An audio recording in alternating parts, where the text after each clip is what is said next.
Assalamualaikum warahmatullahi wabarakatuh. Kami Waalaikumsalam.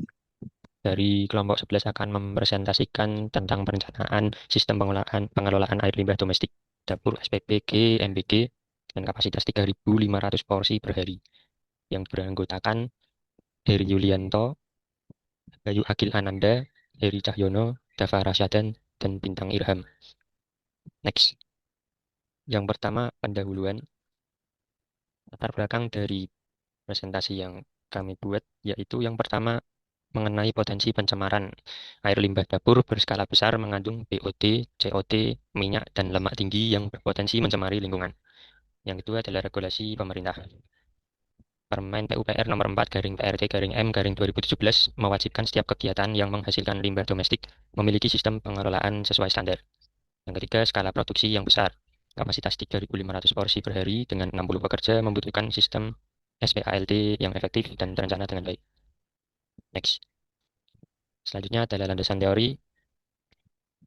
Definisi dari SPALT atau Sistem Pengelolaan Air Limbah Domestik adalah rangkaian kegiatan yang melibatkan prasarana dan sarana untuk mengolah air limbah rumah tangga hingga memenuhi standar baku mutu sebelum dilepas ke badan air. Adapun kriteria-kriterianya yang pertama adalah BOD atau Biochemical Oxygen Demand yang memiliki batas tidak boleh lebih dari 30 mg per liter. Apa itu BOD? Yaitu kebutuhan oksigen untuk mengurangi bahan organik secara biologis. Yang kedua ada Chemical Oxygen Demand dengan batas tidak boleh lebih dari 100 mg per liter yang mem- yang terdiri atas total kebutuhan oksigen kimiawi untuk mengurai seluruh bahan organik. Lalu yang ketiga ada total suspended solids dengan batas di bawah 30 mg per liter, yaitu material padat tersuspensi antara lain lumpur, pasir, dan sisa makanan. Tersuspensi artinya yaitu terendap. Lalu yang terakhir ada minyak dan lemak yang memiliki batas kurang dari 5 mg per liter. Adalah dari sisa kegiatan memasak seperti yang dapat menyebabkan menghambat difusi oksigen di perairan. Next. Lalu sistem pengolahan biologis dibagi dua yaitu anaerobik dan aerobik. Yang pertama anaerobik yaitu pengolahan tanpa oksigen. Prinsipnya yaitu menguraikan bahan organik oleh bakteri tanpa oksigen dengan output menghasilkan biogas atau metana sebagai produk sampingan. Efisiensi BOD yaitu dapat menghasilkan penurunan BOD kurang lebih 60-70%. Yang kedua ada aerobik atau pengolahan dengan oksigen. Prinsipnya yaitu menguraikan bahan organik dengan bantuan oksigen. Peralatan yang dilengkapi blower dan diffuser udara. Hasilnya adalah efluen lebih bersih, bau berkurang signifikan. Next. Silakan untuk Mas Heru melanjutkan presentasinya. Terima kasih. Baik, saya lanjutkan untuk ini ya, data perencanaan dan perhitungan debit limbah.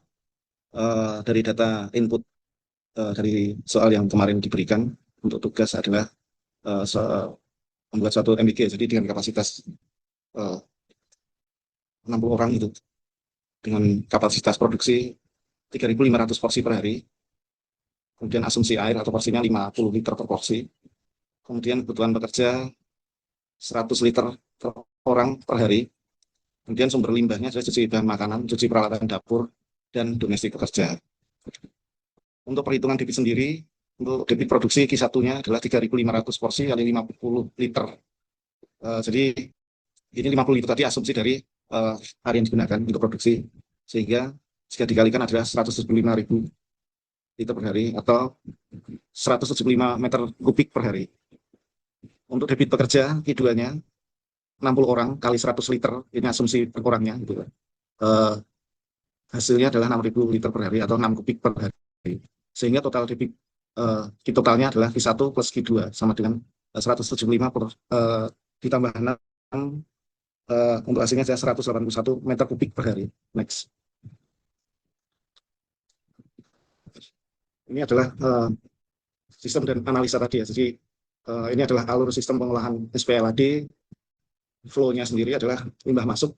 Limbah masuk ini dari limbah domestik ya. Ada grey water yang mostly adalah grey water, sehingga yang lebih diterangkan. Dan ada juga nanti untuk yang black water ini.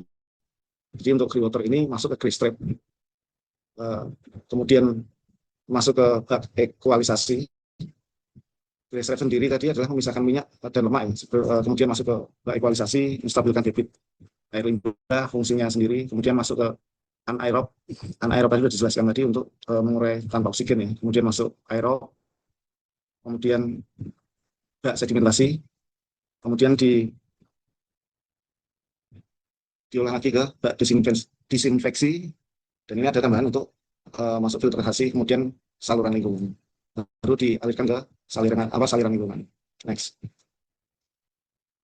Nah, ini adalah analisa perhitungan di mana kami menentukan untuk dimensi IPAL tersebut, sehingga untuk kapasitasnya mencukupi, gitu ya.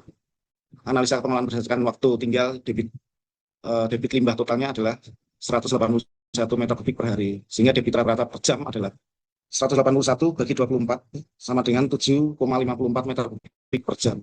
Artinya setiap jam sistem menerima limbah sekitar 7,54 meter kubik, sehingga kami mendesain, gitu ya. Kita bikinkan tabel.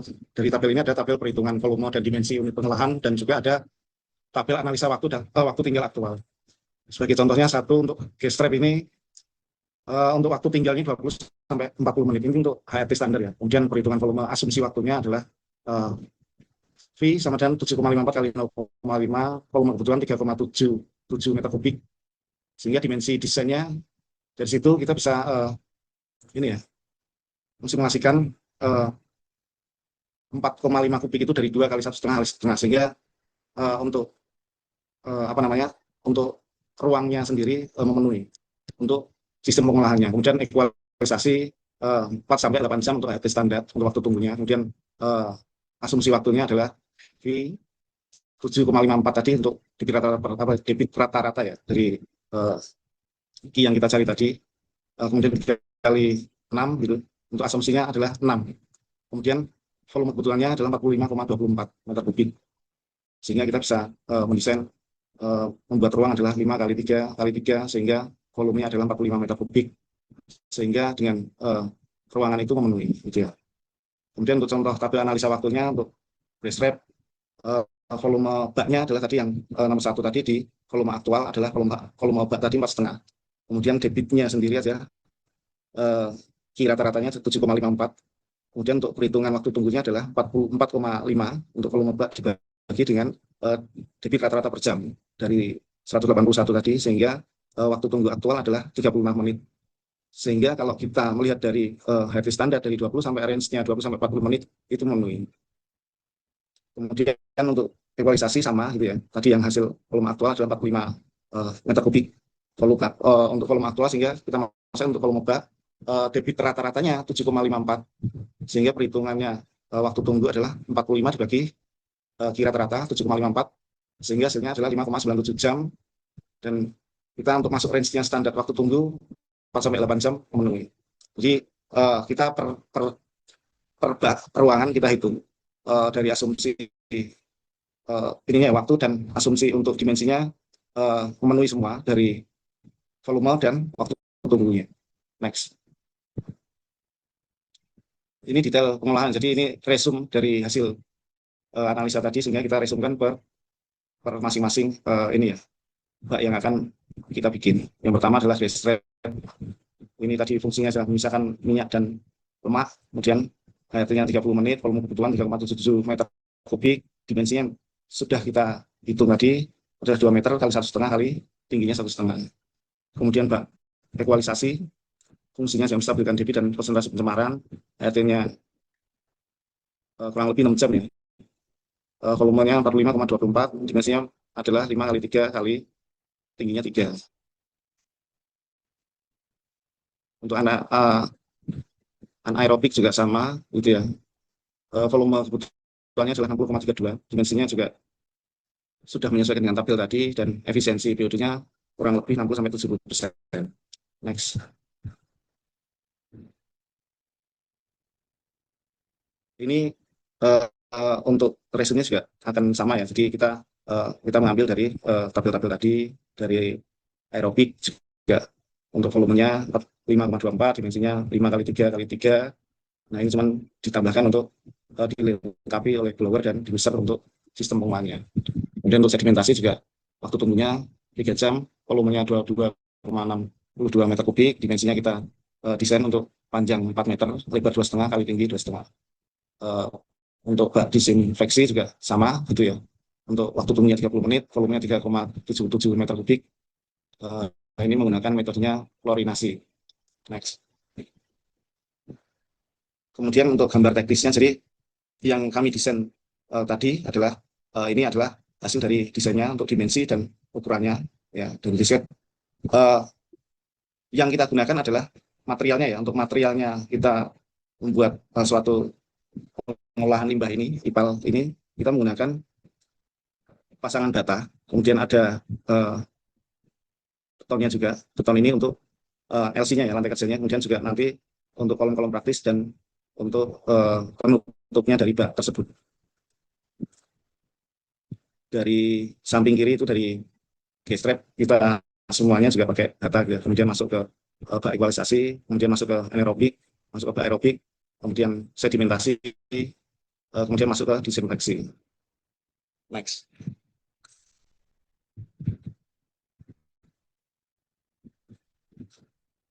Ini gambar potongannya dari desain yang kami buat untuk pengolahan. Jadi tadi yang saya jelaskan untuk di ini ground floor ya, jadi elevasinya minus 1,2 dan di bawahnya juga kita ada lantai kerja dari ini ya, dari beton K125, tebelnya 10 cm, yang di bawahnya ada tanah huruf juga tanah asli yang sudah di compaction. Dindingnya kita memakai kata yang tadi saya jelaskan, petaringan ya lebih ininya. Kemudian penutup limbahnya juga kita pakai beton mutu K225 tebal 12 cm. Dan kita untuk flow-nya, jadi kita menggunakan pipa 4 inci. Next. Ini potongan untuk di area anaerob ya. Jadi di sini ada sistem pipa-pipaan ya. Jadi dari pipa-pipa 4 inci kemudian dihubungkan dengan blower sehingga udara ini membantu untuk bakteri mensterilkan daripada limbah tersebut. Kita juga kalau di sini lebih dalam gitu ya, karena dimensinya lebih tinggi. Di elevasi minus 62 dan di penutupnya kita sama di elevasi plus 60. Next. Ini potongan secara total, secara keseluruhan ya. Jadi panjangnya kira-kira adalah panjangnya keseluruhan adalah 15 meter 15 cm. Elevasi yang paling dalam adalah minus 2 tadi. Sehingga terhubung dengan overflow dari pipa 4 inci tadi sampai dengan aliran sistem pengolahannya berjalan, kemudian dilimpahkan setelah bersih, filterisasi, kemudian ke saluran buang. Next. Ini kurang lebih untuk gambar 3 dimensinya ya yang kami buat. Next. Ini potongan untuk 3 dimensinya secara sistem penggambarannya seperti ini. Ini kurang lebih sama dari sudut angle yang berbeda gitu ya, untuk 3 dimensinya untuk drawing ini. Dan ini penutupnya dari pengolahan limbah tadi. Jadi ada beberapa ini ya untuk kontrolnya kita juga bikinkan ya. Jadi semua ada perbanya ada controlling sehingga untuk maintenance-nya kita bisa memonitor. Next. Kesimpulan dari desain IPAL yang kami bikin adalah yang pertama, debit air limbah yang dihasilkan sebesar 181 meter kubik per hari dari aktivitas dapur dan kebutuhan domestik kerja. Kedua, sistem SPLAD menggunakan kombinasi proses anaerobik dan aerobik, G-strap, bak equalisasi reaktor, anaerobik reaktor, aerobik bak sedimentasi dan bak disinfeksi. Kemudian yang ketiga, G-strap sangat penting untuk memisahkan kandungan minyak dan lemak sebelum masuk ke proses pengolahan sistem biologis yang masuk ke aerob dan anaerob. Untuk anaerobik menurunkan beban awal BOD dan COD, yaitu reaktor aerobik menggunakan kualitas effluent.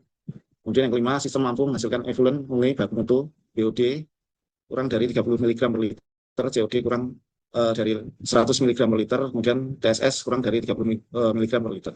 Kemudian yang keenam, bangunan dilengkapi dengan pasangan bata dan beton bertulang ya, kombinasi dilengkapi dengan kolom praktis dan ring balok. Kemudian yang terakhir, 7, sistem layak diterapkan untuk pengolahan limbah dapur berskala besar sesuai dengan regulasi yang berlaku. Dan ini pun juga memang perencanaan ini akan tidak akan sempurna jika memang kita tidak mengajukan izin untuk pengolahan. Mungkin itu. Baik, terima kasih yang kami sampaikan dari kelompok 11 desain yang kami buat untuk SPLAD, MBG gitu ya, perencanaan sosial dapur SPBG MBG. Kami dari kelompok 11 mengucapkan terima kasih telah mempresentasikan apa yang telah kami buat. Terima kasih untuk Pak Debi yang sudah membimbing jadikan presentasi ini supaya untuk pembelajaran buat kami. Terima kasih. Akhir kata, Assalamualaikum warahmatullahi wabarakatuh. Waalaikumsalam warahmatullahi wabarakatuh.